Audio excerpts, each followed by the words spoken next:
안녕하세요. 오늘도 사연살롱을 찾아주셔서 감사합니다. 저는 40대 후반의 여성이에요. 초등학교 5학년 때 부모님이 이혼하셔서 엄마와 단 둘이 살았어요. 엄마는 분식집 주방에서 일을 하시면서 저를 키우셨어요. 어린이날이나 명절 때 부모님하고 같이 손잡고 놀러가는 애들을 보면 저보다도 엄마가 더 속상해 하셨어요. 우리 소영이 놀러 못 가서 어떡하나. 엄마도 맨날 바쁘고. 대신 소영이 생일은 엄마가 맛있는 거 많이 해줄게. 미안해. 아니야. 난 어디 놀러 가는 거 안 좋아. 그러니까 괜찮아.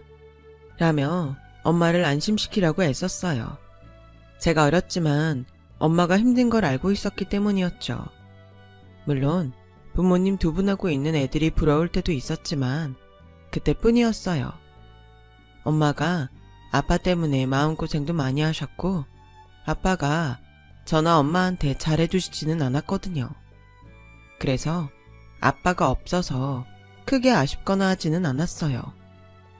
중학교 때까지는 공부에 별로 흥미도 없고 친구들과 노는 게 좋아서 성적에 크게 신경 쓰지 않았어요. 엄마도 별 말씀 없으셨어요. 제가 삐뚤어지지 않고 학교만 잘 다니면 된다고 하셨죠. 그런데 고등학교 입학 전인 어느 날 동네에서 아줌마들이 저 집 딸은 맨날 친구들하고 놀러만 다녀. 공부도 별로라며. 그러게 집안에 남자가 있어야 되는데 여자 혼자 애를 키우니까 저렇게 막 자라는 거야. 이제 두고 봐.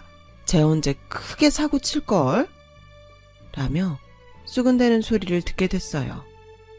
자기들도 여자면서 어떻게 엄마가 혼자 저를 키운다고 저런 막말을 하는 건지 이해가 되지 않았어요. 하지만 그 일은 제가 제 생활을 크게 반성하는 계기가 되었죠. 저는 고등학생이 되면 공부를 열심히 해야겠다고 마음 먹었어요. 저희 집은 저를 학원에 보내줄 수 있는 형편이 되지 않았어요. 그래서 온갖 문제집과 참고서를 과목별로 다 사다가 차근차근 공부하기 시작했어요. 모르는 게 있으면 학교 선생님들한테 물어봤고요. 처음에는 교무실에 따로 찾아가서 선생님들한테 질문하는 게 그렇게 창피했는데 의외로 선생님들이 귀찮아하지 않고 잘 대답해 주셨어요. 제가 몇 번 찾아갔더니 어떤 선생님은 공부하는 요령도 가르쳐 주셨고 어떤 선생님은 새로 나온 문제집도 주셨어요. 그렇게 공부하면서 실력이 늘다 보니 점점 선생님들한테 물어보는 일도 줄었어요. 반에서도 등수 안에는 꼭 들었고요. 제가 성적이 올라가고 공부를 잘한다는 소리를 들으니까 엄마가 엄청 좋아하셨어요. 한 번은 고2 때 학교에서 자율학습이 끝나고 엄마랑 같이 집에 가려고 식당에 들렀는데 엄마가 거기 사람들한테 제 자랑을 하시더라고요. 우리 소영이는 과외도 안 하고 학원도 안 다니는데 고등학교 와서 지금까지 반에서 5등 밖으로 떨어져 본 적이 없어. 내가 이렇게 나와 있어서 봐주지도 못하는데 혼자서 얼마나 알아서 잘하는데 라며 입에 침이 마르도록 칭찬을 하시는데 중학교 때까지 놀기만 하고 공부를 안 했던 게 너무 미안해지더라고요. 엄마는 그동안 저한테 그저 애썼다, 고생했다고만 하셨지 크게 칭찬하신 적은 없었는데 제가 공부를 잘하는 게 좋긴 좋으셨나 보더라고요. 저는 이후에도 성적을 쭉 유지해서 웬만큼 괜찮은 대학에 가게 되었고 졸업 후에도 바로 취직을 하게 됐어요. 저는 첫 월급을 타자마자 전부 엄마한테 다 갖다 드렸죠. 엄마, 나 혼자 키우느라고 너무 고생 많았지. 이제부터는 편히 쉬고 하고 싶은 것도 해. 엄마가 고생을 하긴 무슨 고생을 해. 엄마는 소영이 네가 있었기 때문에 지금까지 버틸 수 있었어. 우리 딸이 언제 이렇게 커서 엄마한테 월급을 다 갖다 주고. 엄마는 이제 진짜 여한이 없다. 우리 딸 좋은 사람만 만나면 되겠어. 라며 저보고 수고했다며 등을 쓰다듬어 주셨어요. 엄마는 제가 하루라도 더 빨리 좋은 남자를 만나서 결혼하길 바라셨지만 저는 일하고 돈 버는 게 훨씬 좋았어요. 돈을 벌어서 저축하고 엄마에게 드리는 게 저의 가장 큰 낙이었죠. 제가 회사에 들어가고 3년 후에 IMF가 터졌어요. 다행히 저희 회사는 크게 타격을 받지 않았고 저도 계속 회사를 다닐 수 있었어요. 하지만 엄마는 제가 언제 갑자기 회사에서 잘리는 일이 있을까봐 걱정을 하시더군요. 저는 그런 엄마 걱정을 덜어드려야겠다고 생각해서 회사를 다니면서 틈틈이 공무원 시험 준비를 했고 다음 해에 합격을 했어요. 지금 생각해도 제가 어떻게 그렇게 한 번에 붙었는지 신기해요. 제가 너무 절실했기 때문에 전보다 더 집중해서 공부했던 것 같아요. 그렇게 저에게 제2의 직장 생활이 시작됐고 거기에서 남편을 만났어요. 남편은 공무원이 아니라 제가 있던 부서의 홍보물을 만드는 외주 제작회사 팀장이었어요. 홍보 제작 때문에 몇 번 만났다가 남편이 데이트 신청을 해서 만나게 됐죠. 저도 남편이 마음에 없었던 게 아니어서 저희 사이는 빠르게 가까워졌어요. 만난 지 6개월 정도 됐을 때에는 남편이 저희 엄마에게 인사도 했죠. 그러다가 8개월쯤 되자 남편이 제게 프로포즈를 했어요. 소영아, 우리 같이 살자. 우리 각자 바쁜데도 거의 매일 보잖아. 같이 사는 게 훨씬 나을 것 같아. 라고 쑥스럽게 말하며 반지를 주더군요. 저도 그러고 싶긴 했지만 결혼하면 혼자 남을 엄마가 마음에 걸렸어요. 내가 어머님한테도 잘할게. 너도 친정에 자주 가면 되잖아. 나 우리 아버지 세대처럼 꽉 막히지 않았어. 어머님이 외로워지시는 게 아니라 자식이 하나 더 생기는 거야. 라는 말에 저는 결혼하겠다고 했어요. 남편은 여동생이 하나 있는데 먼저 결혼했다고 하더군요. 시댁에서도 저와 남편의 결혼을 반대하지 않았어요. 그렇다고 저를 좋아하고 반기지도 않았지만요. 시댁에 인사를 갔을 때 시어머니는 제게 다른 게 모자라면 우리 생활비라도 잘 보태주면 돼. 그건 잘할 수 있지? 라며 대놓고 돈으로 때우라는 식으로 말씀하셨어요. 시댁은 중산층에 어느 정도 재산도 있는 집이라서 엄마와 단 둘이 사는 제가 마음에 안 들 거라는 건 예상하고 있었어요. 그래서 그 정도는 감수해야겠다고 생각했고요. 하지만 결혼 후 시어머니는 제게 친정엄마한테 주는 돈의 2배를 요구하셨어요. 아니, 너도 생각을 해봐. 우리도 아들 너한테 보내고 남는 게 있어야 될 거 아니야. 솔직히 너보다 괜찮은 며느리 볼 거라고 믿었는데 재영이가 너무 고집을 부리니까 우리도 어쩔 수 없이 허락을 한 거야. 그러면 너도 우리한테 그만큼 해야 되지 않겠어? 우리 입장에서는 이거 전혀 부당한 거 아니야. 막말로 네가 혼수 하나 번듯하게 해왔니? 아니잖아. 라는데 신혼 초부터 이런 문제로 길게 끌고 싶지 않았어요. 그리고 저도 나름대로 제 친정에 열등감이 있었던 것 같아요.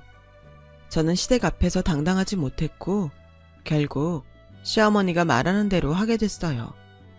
제 월급은 시댁과 친정, 양쪽에 용돈을 대느라 남는 게 얼마 없었어요.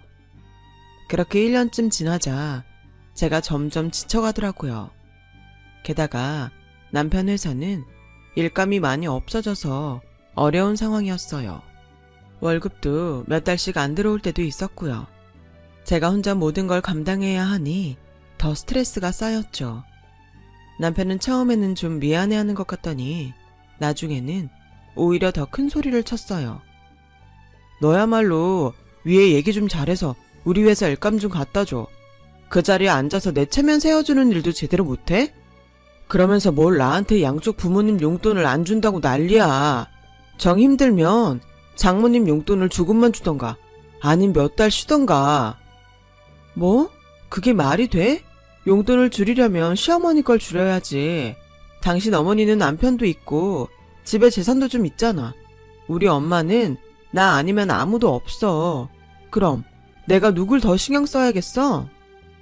말 다 했어? 당신 어머니? 이제 막 나가자는 거야?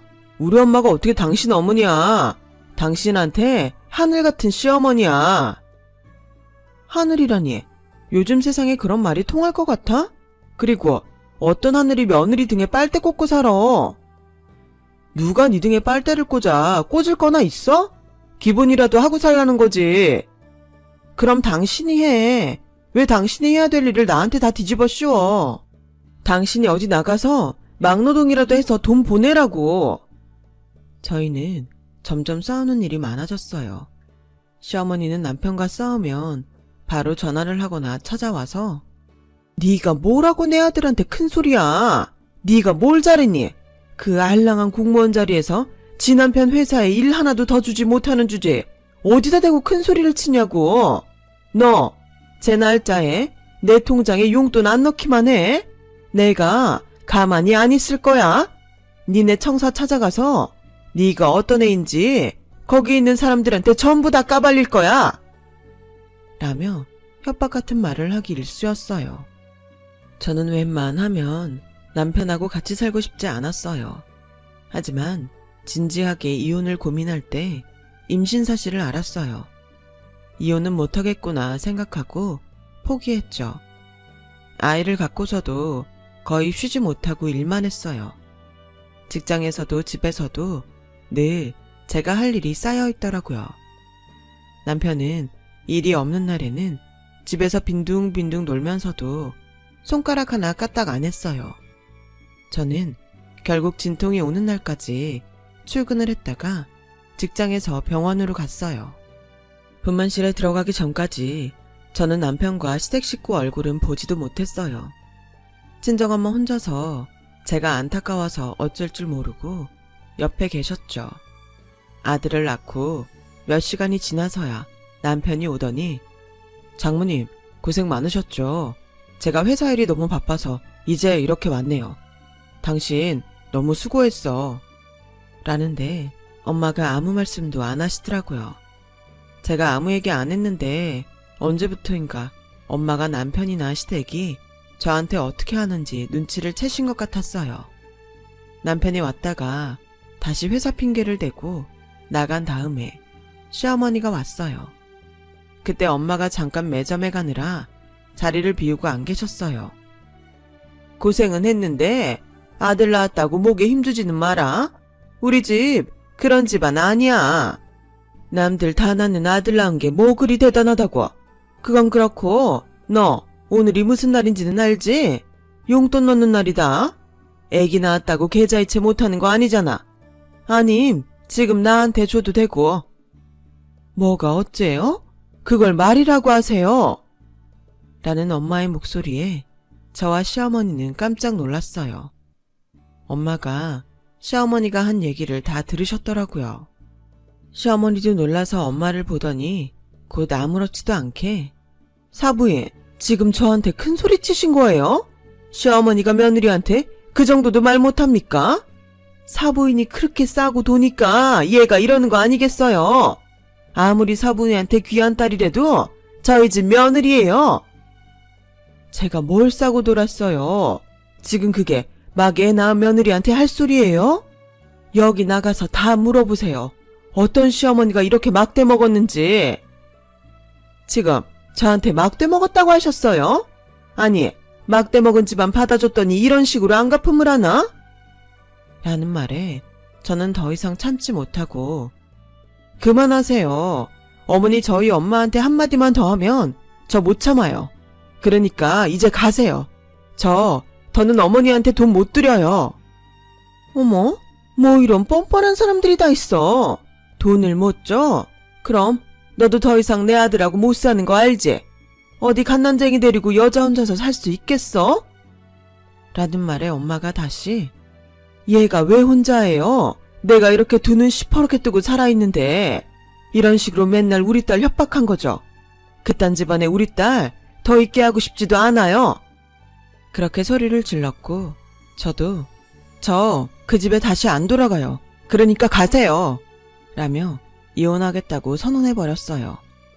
그렇게 한바탕 시어머니가 난리를 치고 돌아간 다음에 엄마는 괜찮아.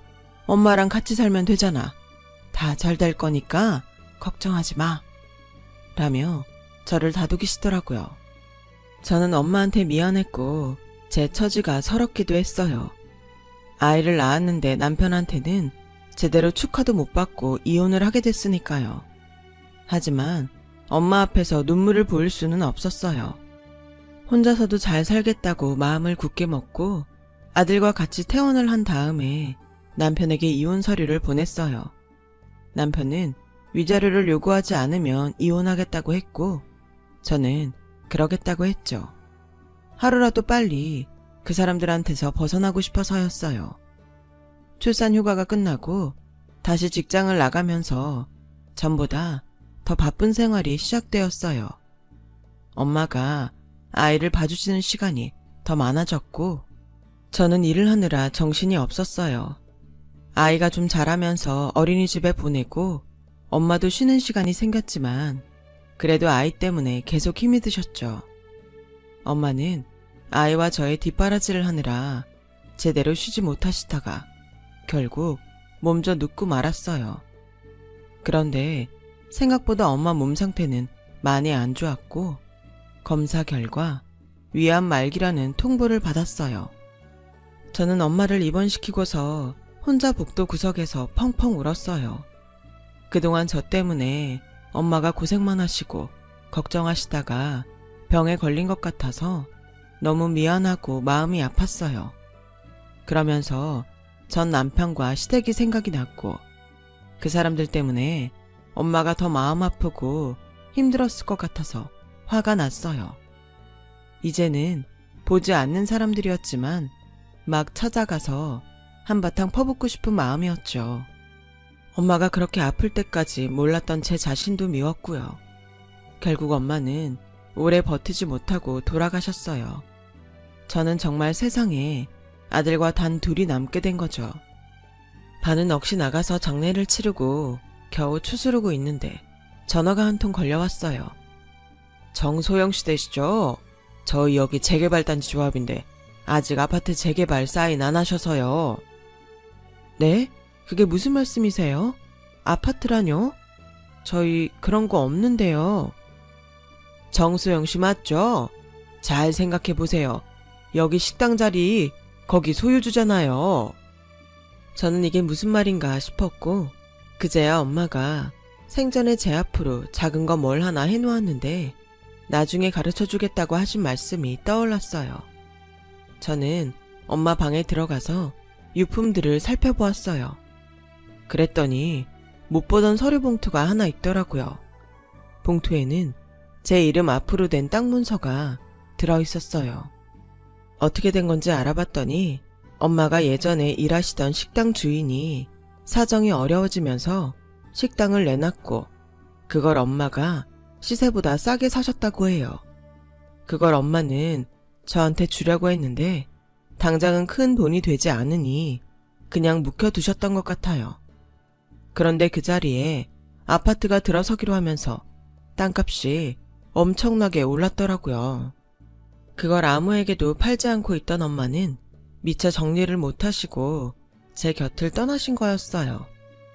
저는 아파트 개발에 동의를 했고 저에게도 입주권이 생겼어요. 아파트는 그 다음 해부터 짓기 시작했고 그때부터 3년이 지나고 완성이 됐어요. 저는 일단 거기에 들어가지 않고 전세를 주기로 했어요. 제가 사는 곳도 나쁘지 않았고 아이도 아직 어려서 더 있다가 아파트에 들어가도 될 것 같았거든요. 아파트 평수가 워낙 넓어서 둘이 살며 청소하기도 벅찰 것 같았고요. 그러다가 아이가 초등학교에 들어갈 무렵이 되자 아파트 값이 처음보다 엄청 올랐더라고요. 저는 고민 끝에 아파트를 팔게 되었습니다. 상당히 많은 현금이 제 손에 들어오게 됐어요. 저는 수도권 주변에 건물을 알아봤어요. 마침 적당한 곳에 제가 살 수 있는 건물이 나왔더라고요. 그렇게 크지는 않았지만 제가 일을 그만두게 돼도 아이와 먹고 사는데 지장 없을 만큼 새가 나올 건물이었어요. 저는 그 건물을 사기로 결심했고 곧 계약을 하기로 했어요. 건물 계약을 하기로 한 날 부동산을 가는데 길에서 호떡을 파는 노점상이 보이더군요. 제가 무심히 그 앞을 지나가는데 노점상을 하는 아저씨가 허리를 숙이다가 저와 부딪혔어요. 제가 슬쩍 피하니까 그 아저씨가 일어나서 짜증스럽게 절 보는데 저는 그만 몸이 굳는 줄 알았어요. 바로 전 남편이었거든요. 그 사람도 눈이 휘둥그레져서 절 보는데 저는 모른 척하고 얼른 부동산 안으로 들어갔어요. 건물 주인을 기다리며 바깥을 슬쩍 내다보니 그 사람도 제가 궁금했는지 자꾸 안을 힐끔힐끔 보더라고요. 그러자 중개인이 인상을 쓰면서 저 사람 오늘은 무슨 시비를 걸려고 자꾸 들여다보지? 아저씨한테 피해줄 거 없으니까 여기 보지 말고 장사나 하세요. 저 사람이 자꾸 시비를 걸어요? 왜요? 라며 묻자 중개인은 성격이 어찌나 이상한지 가게 앞에 그릇만 내놔도 자기네 영업 방해한다고 그러고 여기 집 보러 들어오는 사람들 때문에 호떡 사먹는 사람 서 있을 자리 없다고 그래요. 혹시 사모님한테 뭐라고 안 했어요? 정말 이상한 사람이야. 라며 투덜대더라고요. 제가 건물 계약을 하고 부동산을 나오자 전 남편은 기다렸다는 듯 제 앞을 가로막더니 뻔뻔하게 큰 소리를 치더라고요. 당신 여기서 뭐해? 이 근처로 이사라도 와? 어디로 오는데?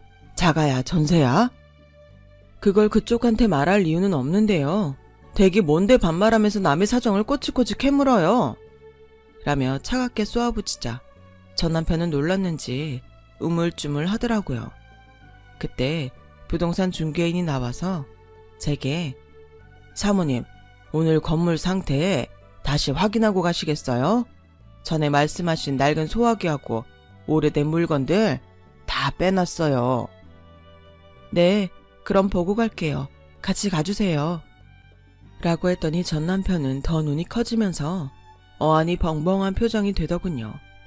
저는 그런 전 남편을 무시하고 중개인과 함께 건물을 보러 갔어요. 건물 점검을 다 하고 내려왔는데 전 남편이 튀어나와서 대뜸 제 손을 잡더군요. 소영아, 우리 어디 가서 얘기 좀 하자. 그동안 어떻게 지냈는지 궁금하기도 하고 애는 잘 크고. 저는 그 손을 거칠게 뿌리치며 댁이 뭔데 남의 애가 잘 큰 애 만에 입에 올려요. 자꾸 아는 척 하지 말고 저리 비켜요. 소영아, 우리 이러지 말고 우리 차근차근 속마음을 터놓고 얘기해보자. 우리가 그렇게 끝낼 사이는 아니었잖아. 서로 잘해보자고 한 건데 오해가 생겼던 것 같아. 오해라니요. 이보세요, 아저씨. 말은 똑바로 해야죠. 아이 낳은 부인 몇 시간 만에 와서 잠깐 들여다보고 그대로 가버리고 자기네 집에 쓸 돈이나 내놓으라고 하는 게 어디가 오해예요. 갑자기 이러지 마시고 저리 비키세요. 내가 댁한테 한 번 속지 2번 속을 줄 알아요? 라고 하자 전 남편은 계속 허리를 굽히면서 그때는 나도 힘들어서 그랬어. 당신이 우리 집 생활비 다 대고 부모님 용돈까지 다 주는 거 그렇게 큰일 아니라고 생각했거든. 내가 힘드니까 나 힘든 것만 생각해서 그랬어. 그만 화 풀어. 일 없다고 회사도 안 나가고 빈둥거리며 TV나 보는 게 뭐가 힘든 건데. 지금도 그래. 아까 나 처음 봤을 땐 왜 여기 있냐고 화내더니 왜? 눈치 보니 내가 좀 있어 보이니?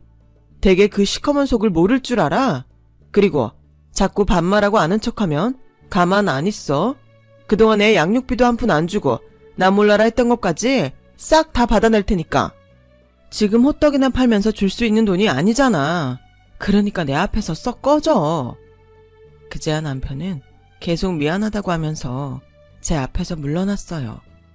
알고 보니 남편은 다니던 회사 사장이 바뀌면서 해고를 당했다고 해요. 너무 불성실하고 자꾸 거래처가 끊기는 게 이유였다고 하더군요.